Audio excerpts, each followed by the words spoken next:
Halo, balik lagi sama saya. Kali ini kita akan ngomongin subbab yang terakhir nih. Setelah ngomongin tentang biaya produksi, habis itu laba, margin, habis itu kita akan ngomongin intinya ngapain sih kita ngitung dua hal tersebut. Inti dari dua hal tersebut kita akan membuat sebuah proyeksi seperti nama course kita atau pembelajaran kita, yaitu Making Financial Analysis, Making Business Projection. Kita akan membuat sebuah proyeksi income. Gimana caranya? Pertama, sebelum kita tahu gimana cara membuat proyeksi income, kita harus tahu dulu ini tuh apa sih proyeksi income, projected income itu apa sih, Pak?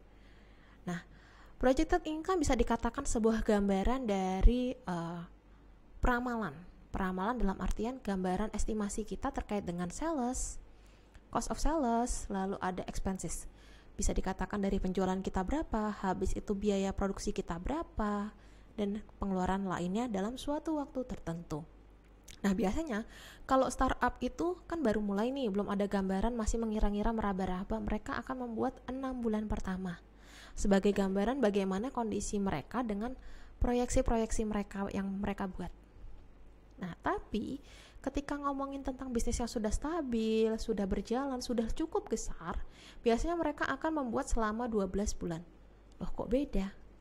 Pasti beda, karena apa? Ketika bisnis itu sudah stabil, berarti mereka punya data-data historis yang bisa ditarik sebagai patokan mereka dalam membuat sebuah proyeksi.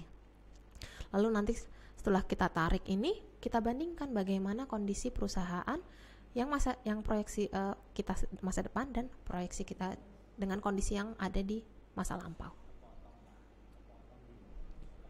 Nah, ketika kita berbicara tentang projected income, ini sebenarnya cuma narik nih data-data yang tadi, data-data sebelumnya, data-data yang sudah kita cari. Kita sudah tahu revenue-nya berapa, kita sudah tahu unit cost of production-nya gimana, terus nanti kita akan masukkan ke dalam tabel ini. Nah, tabel ini ada yang namanya potential unit sales.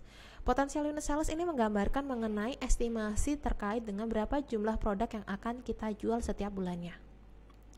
Lalu average price per unit, nah itu saya kasih bintang. Dalam artian kita nyari rata-rata, misalnya kita ada dua produk nih, produk A sama produk B. Rata-ratanya terjual berapa sih setiap bulannya? Gitu. Kita jumlahkan. Gitu. Nah, nanti ketika kita sudah tahu rata-ratanya berapa, harganya berapa, maka kita akan mengetahui potensial sales atau gambaran penjualan kita seperti apa. Potensial sales didapatkan dari potensial unit sales dikali dengan average price per unit. Di sini sudah saya kasih lambangnya supaya teman-teman nanti nggak bingung cara ngitungnya gimana. Lalu yang selanjutnya kita mencari average unit cost atau rata-rata biaya produksinya. Lagi-lagi, ketika memang ada dua produk, maka kita akan mencari rata-rata. Tapi kalau hanya satu produk, nggak perlu dicari rata-ratanya. Dari sana nanti ketemu yang namanya cost of sales, didapat dari mana? Unit cost atau unit cost production dikalikan dengan berapa jumlah unit yang dijual. Ketemu cost of sales. Nah, dari sana baru ketemu operational margin. Dapat dari potensial sales dikurangi dengan cost of sales. Nah, itu di situ masih ada istilahnya, saya mendapatkan keuntungan yang sudah saya kurangi dengan biaya-biaya fixed cost-nya, variable cost-nya berapa. Tapi di situ masih ada additional cost. Jadi dikurangi dengan additional cost kalau memang ada. Kalau misalnya tidak ada, ya sudah. Dan akan ketemu net profit and loss. Nah, ini adalah gambaran singkat atau sederhana mengenai bagaimana cara membuat projected income. Nah, di sini saya ada contoh nih, masih sama yang kayak tadi, kita tarik aja datanya, cuman saya tambahkan mengenai estimasi penjualan bulan pertama sampai bulan ke-6. Nah, dengan harga 82.000 untuk makanan kucing dan 93.000 untuk makanan dogi. Dari sini kita tarik dulu biar datanya enak. Kita buat tabel baru nih. Dari segi harganya berapa, variable cost-nya berapa, unit yang terjual berapa, total revenue berapa, variable cost berapa, dan fixed cost-nya berapa. Dari sini tadi udah ketahuan, price-nya 82.000 untuk makanan kucing, variable cost-nya 37.000. Unit yang terjual adalah 120, total revenue-nya 9.840, total variable cost-nya 4.440. Ini gambaran patokan kita ketika mencari rata-rata, yaitu 120 untuk makanan kucing dan 140 untuk makanan doggy. Nah, itu tinggal kita jumlahkan, kalikan, dan ini ya. Nah, baru ketemu untuk harga kita rata-rata ketemunya adalah 87.923 dan cost-nya adalah 74.308. Nah, dari sini dua aspek ini kita tarik untuk menjadi sebuah projected income.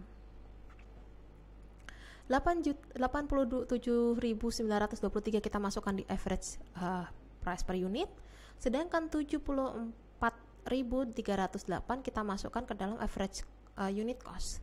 Tinggal teman-teman masukkan berapa potensial salesnya, habis itu hasilnya berapa, ketemu cost of salesnya berapa, dan operational marginnya berapa gitu.